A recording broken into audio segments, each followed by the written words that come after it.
Hello there and welcome to my ranking of all 12 live action Superman movies. That's it, 12, because I am counting the 50s Superman and the Mole Men, which I could forgive anyone for not including on a ranking of Superman movies just because, yes, it went to the cinema. Yes, it was kind of made for the cinema, but it was also made essentially as a pilot that they could then split into 2 episodes, and it did actually go down that route and become part of the TV show. So is it really just 2 episodes of TV show strung together? Maybe, but it was also made as a feature to go at the cinema. Anyway, I'm counting it.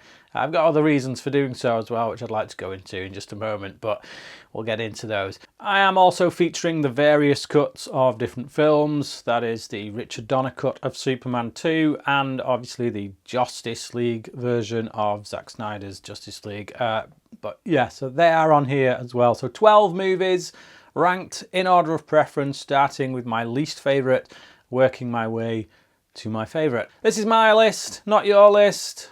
Don't know why we always have to say this, but I do every time. It's like, it's just words, guys. It's just thoughts, just feelings. It's just my opinion. It's like everybody else's opinion. It doesn't really matter in the grand scheme of things. But yeah, just take it easy. Take it easy in the comments. There's really no need for hate. I like what I like. You like what you like, and that's fine. Let's have a healthy debate if we must. But let's leave the insults at the door, eh? So here we go, at number 12, my least favourite is the 1951 Superman and the Mole Men. As like I say, I almost included it on here just to put it in last place. But I do think it's an interesting relic. It's one that I won't ever really want to watch again. It was quite boring, it's quite dull, it's very dated, it's very twee, very quaint. It definitely feels like it is more a TV show than a movie. But I felt like it was quite interesting because right now there's a lot of talk flying around about James Gunn's Superman. A lot of people getting into the whole, is it a major political statement because it's been all about immigration and does it come down one side and it... Superman's never changed really then, has he? Because it's 1951 and this is a movie essentially about immigration and how we treat immigrants, because you get the mole men coming up from wherever they come from, and they're treated like crap by the townsfolk who want to drive them out, want to shoot them, want to kill them. And it's Superman who's all the way throughout it saying, no, that's not how we should treat strangers. It's not how we should treat people who are just visiting our land. And it's essentially a very similar kind of ethic and outlook on life from a character who just cares about people. He doesn't care about politics, he just cares about people. And I understand the politics are more complicated when you get into it, but when it comes to Superman, he just cares about people. So yeah, I just thought that was interesting. I think there's a lot of parallels you could draw between this 1951 movie, TV movie, if you want to call it that, and the new James Gunn Superman. Number 11 is Superman 3. This is the movie where Richard Lester, who took over from Richard Donner on Superman 2, got to go full tilt. He was there from right from day one. This was his movie, and boy does it show, because all of the things that he used to ruin Superman 2 are present here, but en masse. This is just slapstick comedy from start to finish. This is a Richard Pryor movie that has Superman in it. Half of this movie's running time is just Richard Pryor pratfalling, acting like a plonker, and it's really bad. It's not even funny. That's the thing. If the humour that was in it was actually funny, it might be a bit more forgivable, but it's not. It's not even funny. It's just eye-rolling. The villains are essentially just rehashes of Lex Luthor, but without the class of Gene Hackman. And we do away with Lois Lane. Essentially, she shows up for a few scenes, but she's not really in this movie. I don't like Richard Lester's sensibilities. I liked Richard Donner's sensibilities. And I think the seriousness with which Donner approached the subject, approached the material, is long but gone by this point. Number 10 is Superman 4, and wow, this film is a serious drop in production value, we'll say that much. The reason it's slightly higher than Superman 3 is because, one, it's shorter, so the misery doesn't last as long, and two, it does have more of a coherent story, because you don't have all this annoying Richard Pryor stuff that's just padding everything out. It's a bit more focused, you know, there's a point being made by it. Admittedly, that is a point that's been hammered over your head. Nuclear weapons are bad and all that kind of stuff. You know, I can support that, but it's not exactly subtle, the way in which it's handled.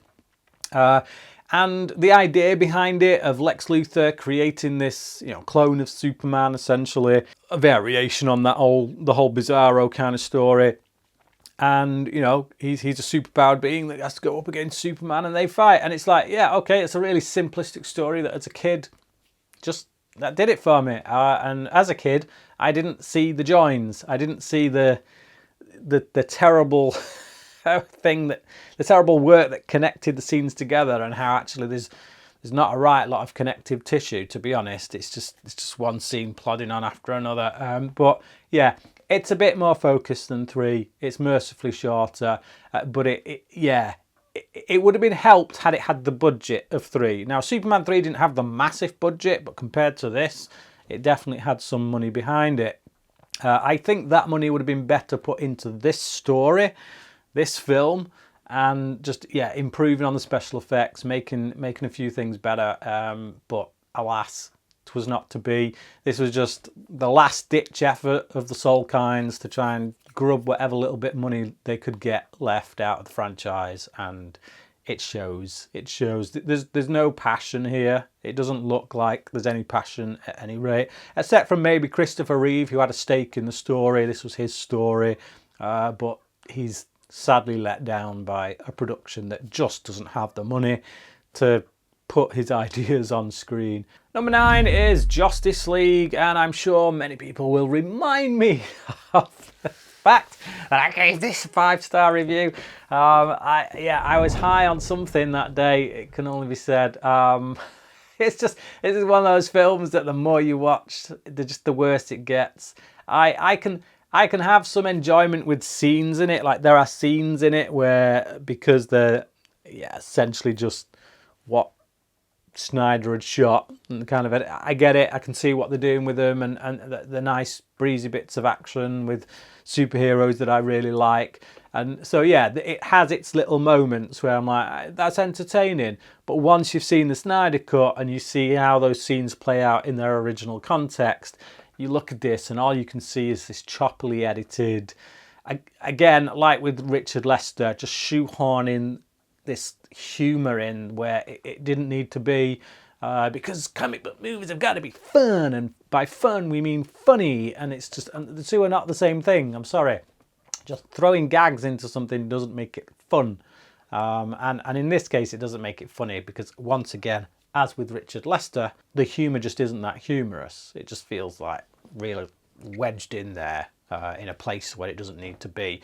So the film doesn't get a chance to breathe, because again, like a story that was meant to be told over a 4-hour movie has been condensed into this 2-hour thing. It's like, yeah, okay. As a first time watch, it was, because it was so fast paced and just like lots of action, I was blindsided by that and thought that this was a much better film than it actually was. But again, as I say, with repeat viewings, you just keep seeing the cracks. You see even more things that are horrible. I mean, the moustache. The removal of the moustache. Oh dear. And number 8 is the theatrical cut of Superman 2, which, yeah, as I say, this was essentially the precursor to what happened with Zack Snyder and Justice League with Joss Whedon. It's the same story, essentially. I mean, the circumstances around Snyder's removal from the project differ somewhat to Richard Donner's, but yeah, essentially the same thing. Richard Donner had shot most of the movie. He was removed from the project, and in order for Richard Lester to get his name on as director, he had to shoot a certain percentage of the film. So they ditched tons of Donner's footage, rewrote some of the story, and went out and shot all this other stuff. Unfortunately, most of that other stuff, as I say, is slapstick comedy that just is jarringly obvious that it's a different director, that the tone just flip-flops. There's a Donner scene. There's a Lester scene. There's a they don't sit well with each other at all. Yeah, I loved this film as a kid, and I probably found all the slapstick stuff funny as a kid. So I do think there is a place for this movie. I think, you know, like it's this movie that got me into the character essentially as a kid. I mean, I was never the big Superman guy. I was always the Batman guy, but I was always interested. You know, if there was a rumor of a Superman movie being made or a Superman TV show, I'd be interested. And that interest was born out of the Richard Donner original and this film, which I really enjoyed as a kid. But it's as an adult that I watch this and I think, oh, it doesn't hold up that well, does it? You know, great villain in Zod, but it's just whenever it becomes a Lester film, it all goes out the window, and he messes things up, like introducing powers that we've not seen before without any explanation, just because he needs something to happen in a scene, and that's, I guess, the easiest or cheapest way to do it. It's just bizarre. It's a random ass film that doesn't work. For me as an adult, like I say, I think it works for kids, and that's fine. It's a kids movie essentially, but yeah, the first one works for both kids and adults alike, so I prefer that tone. Speaking of the first one, number 7, it is the Richard Donner Superman. I know a lot of people are going to see that placement there of Richard Donner Superman and be like, "Are you off your face, Brian?" Possibly, yeah, I possibly am off my face. I understand anyone putting this film at number 1. I understand the impact that it made on cinema, on comic book movies. It is essentially the first big budget Hollywood superhero movie that took the material seriously, dealt with it in a kind of real world approach. You know, like what would happen if a guy who could fly and had all these superpowers came to Earth? What would that look like? How would it play out? And I think this film does a very good job of that. There are some things in it that are dated not so well. You know, Otis, I think, again, there's a little bit of slapstick there with the Otis character, but it never goes full on, like, it never runs away with the film in the way that the Lester stuff does. Lex Luthor, again, great villain. As a child, I think it played better. As an adult, it does seem a bit too cartoonish. It's all the stuff with Clark discovering who he is that is handled really well. It's all the stuff with Clark and Lois and their relationship and her discovery of Superman and like drawing close to him and finding out who he is and what he's all about. All that stuff is just handled really well, really seriously and grounded. And I like that. And most of the movie is pretty grounded until we get to the final act when Lex Luthor does his whole plan with the nuclear weapons. And it's there's a bit of fantasy at the beginning, but that's kind of more acceptable because it's on Krypton, so you can do whatever you want on an alien world. But once we come to Earth, it gets pretty grounded. And until we get to the end. So once we get to the end, that whole end scene with the turning back time and all that, it becomes a little bit too fantastical, which I know is ridiculous to say in a film about a flying man. But I think the more modern Superman movies that lean quite heavily into the fantastical from the start, I don't have as much a problem with it because there isn't a sudden kind of tonal shift as a result of the fantasy element being brought in. It's there from the beginning, it goes throughout. Like I say, it is a great film. It's a 4-star film for me. As a kid, it would have been a 5-star film. It's just, as an adult, I come to things a little bit differently. It doesn't quite have the same oomph for me as it once did. At number 6 is the Richard Donner cut of Superman 2. It's not a perfect film. The ending doesn't quite work because it's essentially the ending that we got in the first film, but that ending was never intended for the first film. It was always intended for the second film, so you have to kind of put it in that context. So in effect, it's not really a sequel anymore to Richard Donner's original film. It sits in this limbo of what might have been. It's a sequel to the possible the alternative version of Superman, but I enjoy it. I just enjoy it a lot more than Lester's cut, because all the slapstick is just done away with. There's a little bit of it in there. I mean, there was always a little bit of humour in there with Donna, but it was always the right amount. It was an appropriate amount. It didn't just, like I say, run away with the film. Here, it's a much more grounded, much more serious story. I think that the way in which Donna handles the Lois finding out that Clark is Superman stuff is just handled better, I think. I think more time is devoted to the relationship stuff and the connectivity between Clark and Lois, rather than just, oh, let's throw in action, let's throw in humour that actually, if you took out, it doesn't actually do anything to the story overall. I think the stuff with Clark giving up his powers, the way he interacts with his own father, his blood father, with Jor-El in it, through the fortress, I think all of that just, it gives it a more emotional impact, I think. Again, not a perfect film, primarily because of the ending. It's a film that had to be put together on, the 80% footage that Donna had shot, and then made up elsewhere with bits they could crib from here and there, and it shows. But even so, the promise that you can see for what it would have been had Donna remained as director throughout, you can see it, you can taste it, you can almost reach out and touch it. Number 5 for me is Superman Returns. I find this movie to be, so underrated.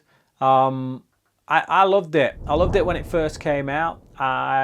It took me right back to being a child. I remember seeing this for the first time in the cinema, and I don't generally deal in nostalgia all that much. It's very rare nostalgia hits me, but when I sat and watched this in the cinema, I was taken right back to being a kid, to seeing the Donna film for the first time, because this plays as a sequel essentially to the original Donna films, and it hit me in the major nostalgia feels. I think Brandon Routh has the thankless task, quite frankly, of having to essentially be the Christopher Reeve iteration of Superman, whilst also making it his own. Of all the Superman actors, I think he had the hardest job, but I think he manages it. I think he pulls it off pretty well. I think he's got quite a lot of Christopher Reeve mannerisms about him, a slight look of him. I think, a lot of people said there weren't enough action in this film, and then obviously we got Man of Steel, and then people complain there's too much action in this film, so you can't please audiences. I think this is a story about fathers and sons. It's a story about legacy, and I think I prefer Kevin Spacey's take on Lex Luthor. I think he's much more sinister.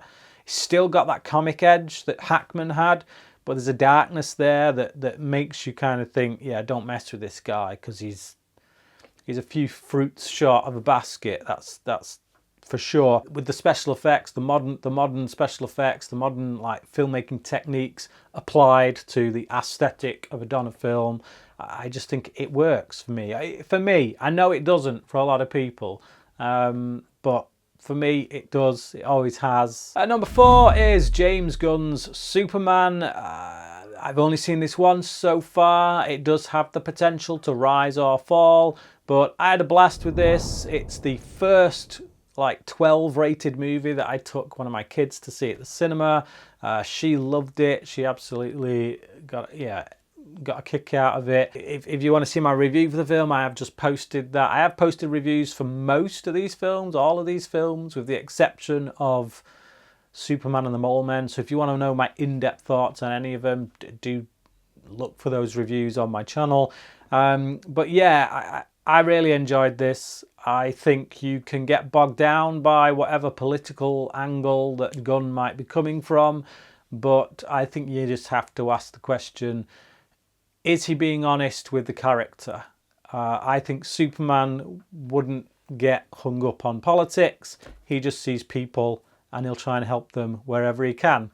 Even bad guys, you know, even people who are trying to do harm. We see that in the film, you know, we see kaiju monster like rampaging across the city, and he wants to get it out of the city unharmed, because that's who he is as a person, yeah.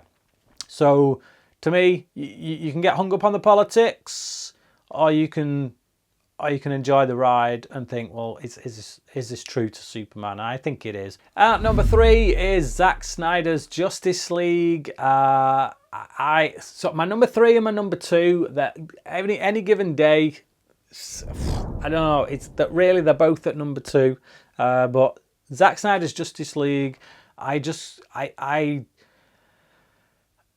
think because of the length, and I think because of the ending, in which I wish it would have ended where Superman opens his shirt and reveals the S shield. It should have ended there. Snyder kind of managed to convince the studio to give him the money to make the whole epilogue thing with the Joker in, and which I kind of like on its own. I think it gives Jared Leto a chance to redeem himself a little bit for Suicide Squad. I think what he does with the Joker here is much better, far better than anything he did with Suicide Squad, and I think that shows just the approach that the two different directors take to that character as much as it does his performance. But it's a promise of something that we're never going to get. You know, it's a tease. We're given this thing that sets us up for something we're never going to get. And if the studio knew that, if they knew they were never going to do that, I wish they'd just rather not have bothered. End the film at the natural breaking point, which is when Superman opens his S, to his S shield. And I think, that would probably put it at number 2 for sure. But the way it is, it just feels like it's got a lot of baggage at the end. Beyond that, it's such a better take than the Justice League Butcher Hatchet job. It has a chance to breathe. All of the characters get their own little arcs, get their own journeys to go on. Characters that weren't really much of anything, like particularly Cyborg in the Justice League cut, actually get much more to do. They're much more anchored in a human experience rather than just being someone who's got powers and looks cool and is badass. It's like, no, actually they're a human being who are going on a journey, and it's just better. The visual aesthetic is just, it's constant throughout. You've not got two different tones fighting against each other. And for a comic book nerd like me, it's just absolutely jam-packed with things that, just take me back to the comic books. In the same way that James Gunn's Superman is, everyone's saying, oh, it's a comic book brought to the screen. Well, so's Snyder's. But it just depends which comic books you read. We've got 90 years of comic book history to crib from with a lot of these characters. Like, they've been interpreted so many different ways by so many different people. To say that, oh no, Gunn's is the way that's like most comic book accurate. Oh no, Snyder's is the one that's most comic book accurate. They both are. They are both equally comic book accurate. It just depends which comic books you like. I look at this and I see like your Kingdom Come style of comic book. It's just, for anyone who's read Kingdom Come, absolutely brilliant graphic novel. And I look at Snyder's aesthetic, his visual aesthetic. It's very in keeping with that kind of style. But then, you get James Gunn's Superman, and that is very in keeping with like your 70s, 80s Superman comic books. So there's a place for both, and I think it just comes down to your preference. Saying that this is it, this is the way it has to be, is nonsensical to me. I prefer Snyder's take, therefore his movies are higher. But it doesn't mean it is the definitive take. Anyway, at number 2, after all that preaching, is Batman v Superman, the Ultimate Extended Edition. I'm not counting the theatrical cut for the sake of this ranking, just because they are by the same director. It wasn't like the Justice League situation where they are two wildly different films. No, it is essentially the same film, but the Ultimate Cut, it just fleshes things out a bit more. It particularly gives Clark Kent a bit more to do so that his motivations, his thought processes seem a bit more well thought out. he gets some A to B to C in a more logical way rather than just going straight from A to C, and you're like, huh? So yeah, I like it. It's a film. I mean, as I've stated, I am the Batman guy. I do primarily love Batman v Superman for Batman, so I will understand anyone in the comments for saying, oh, you shouldn't have Batman v Superman that high. That's not, it's not even properly a Superman movie. I kind of understand where people are coming from on that. But that being said, it is still a Superman movie. It's a sequel to Man of Steel, and I think that Superman, he commits himself to the ultimate sacrifice in this film, which is really what Superman's all about. You know, he's willing to give it all for the sake of humanity, for the sake of a people that don't even like him all that much. In this movie, it's a lot of people comment about the darker tone and the fact that it's not that hopeful. Well, Snyder hadn't got there yet because he was telling a story over 3 different movies. We get the hopeful Superman by the end of Zack Snyder's Justice League, but here we're a world in turmoil. Can we trust the superheroes? And Superman proves in this film that you can by laying it all on the line. And there's so much more in the movie as well that I just really love from a comic book standpoint. But yeah, it's one of those movies that just gets better every time I watch it, and I just love the way it's shot. Sue me. But my number one, of course, you've guessed it by now, as it's not yet appeared on the list, is Man of Steel. Look, I love Man of Steel. For me, it's the most underrated comic book movie of all time. I've always loved it. When it first came out, I was like, it's a very good 4-star film. But again, as with BVS, it's just one of those that's got better over time. The more I watch it, it's the opposite of Justice League. The more I watch it, the better it gets. The more there's so much in it that I just love. I love the world of Krypton created at the start. I just think it's a brilliantly realised world, almost on a par with like Avatar, with Pandora. It's just I want to spend more time in that world. I love the relationship between Clark and his parents in this. I think Kevin Costner makes for a great Pa Kent. I love Amy Adams as Lois Lane in Man of Steel. I think she takes a bit of a dip in the other 2 films, but that's because she's not given as much to do. Here, I really like her. I think she does a great job as Lois. I think Henry Cavill is my Superman. I just love that particular iteration. I love the way he plays it. I think Cavill is a great Superman. I totally accept anyone who says that they prefer Reeve or they prefer, Corrin Sweat. It's again, it's a subjective thing. Personally, it's just what Cavill brings is more to my tastes. I think the action's great. As I say, one of the big criticisms we got when Superman Returns came out is that there just wasn't enough action, and now there's too much. Superman's destroying the city. Well, yeah, he's pretty much done that in a lot of the other Superman films. I love it. It works for me. It speaks to me. I like the aesthetic. I totally get that it's not for everyone, but it is my Superman. It is the one I like. It is the one I gravitate to most. It's the one I most often rewatch. And yeah, there you go. That is my ranking of all the Superman movies. But what about you? How would you rank all 12 of these Superman movies? Thank you for watching this video. Let me know your thoughts on the movies down in the comments section. And until next time, cracking.